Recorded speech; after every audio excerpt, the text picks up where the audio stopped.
So guys, we're here today with Mr. Vusi Kunene, aka the tattooed chef. I'm sure you guys know him. So, hi sir, how are you? I'm great, my lady. How are you doing? I'm doing okay. I hope Lovely. you're having a great time today. Yes, we are. You've had a good day? Yes, it's been a busy day, but yes, Yeah, I can it imagine. is what it is. So, we're at Skyfall right now. I don't know if you guys know this place. It's at Monsieur Tudiamo. You should come through. So, the tattooed chef. Yes. Can you take us through how you came here to Zambia from SA? How was your trip? Why did you choose Zambia? Like, give us the whole backstory of why you came to Zambia. Okay, so I've been in the hospitality industry from a very young age. You know, I did the whole. You know, I've been a waiter. I've been a front of house manager, and by accident, I became a chef. So I've owned a couple of restaurants in South Africa, including the Blackanees. Blackanees, fast forward 4 years later, sold it, and then I opened the rooftop barbecue. So opening the rooftop barbecue, then it ended up actually being a chain. I partnered with my brother, partnered with one of the guys who was my client, and 3 years later, we're sitting on 3 rooftop barbecues, one in Durban, one in downtown Johannesburg, Sentin as well. And then 2020, you know, employing 156 people. And then obviously COVID happened.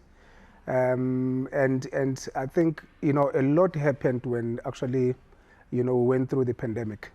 I mean, one of the things when the pandemic started, I had literally nothing on my hands. They were actually as plain.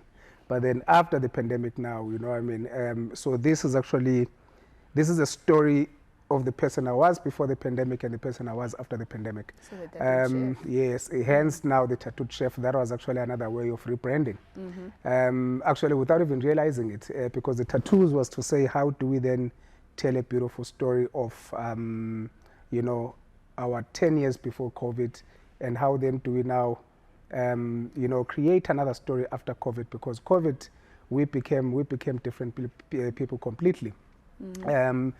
So post-COVID, we had closed 2 of our venues, and then there was only one left, which one of the partners was actually managing. But I had already been, you know, a couple of years even before COVID, I had already been thinking of actually doing, you know, some work within the continent. So we're starting to have conversation, for instance, in Nairobi, to say, can you tap into that market?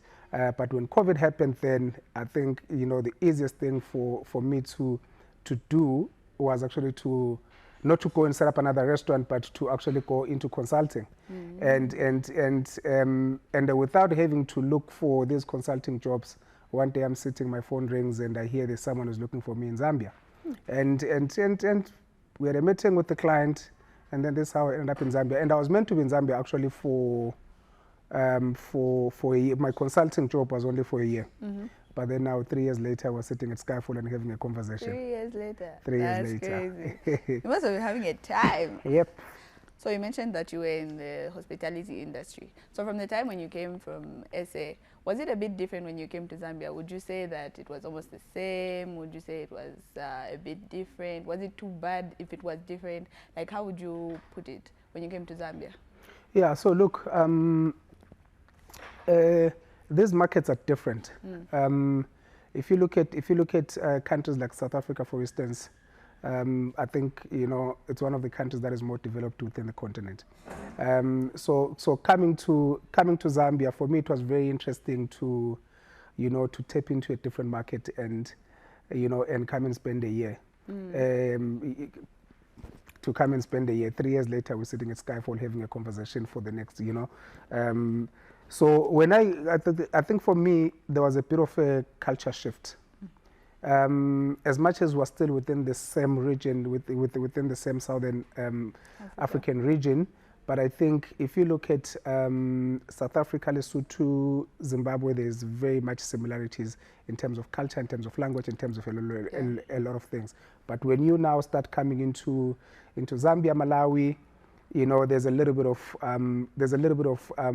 difference in terms of culture. If I go to Swaziland, it just feels it almost feels like I'm just in another city in South Africa, because yeah, languages are almost similar, the culture is similar. So in Zambia, particularly within the hospitality space, I realized that it's still a very young industry. I mean, to be quite honest, I think it's 15 years old or so. But what has happened to the industry, people are actually building beautiful restaurants. You know, people are really putting money and effort into setting up the establishment, and establishment that are quite put up very well. I think it's like adaptable. Exactly. There's potential. Yes, it's got a lot of potential. But I think then the challenge now becomes when you talk about the skill sets. Build a beautiful restaurant, but then you don't have the skill sets. You don't have the chef that has you know, that's got a lot of experiences. You don't have a lot of front of house staff that has experiences. So that is definitely a challenge to the industry. There is now, obviously, you know, I mean, great chefs that are coming up.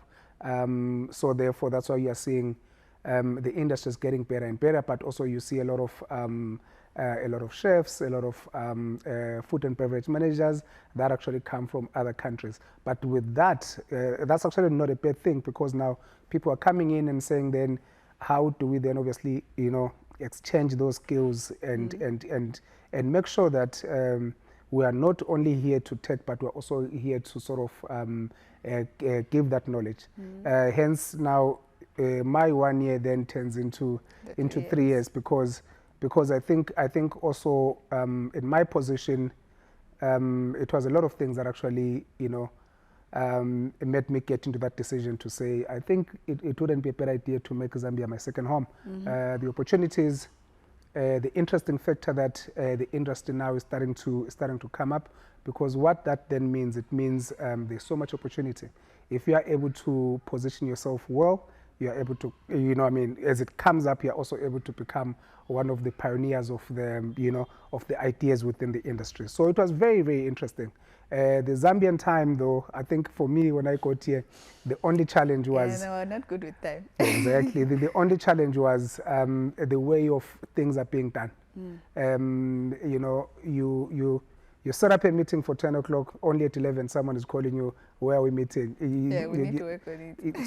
So those are the things for us to be global players. We need to actually get out of, number one, I think we need to take away the name Zambian time, because we have embraced it so much and we love it. We are very used to it. So I think these are one of the things that we need to sort of, you know, do away with, so that we are able to also participate within the global spaces.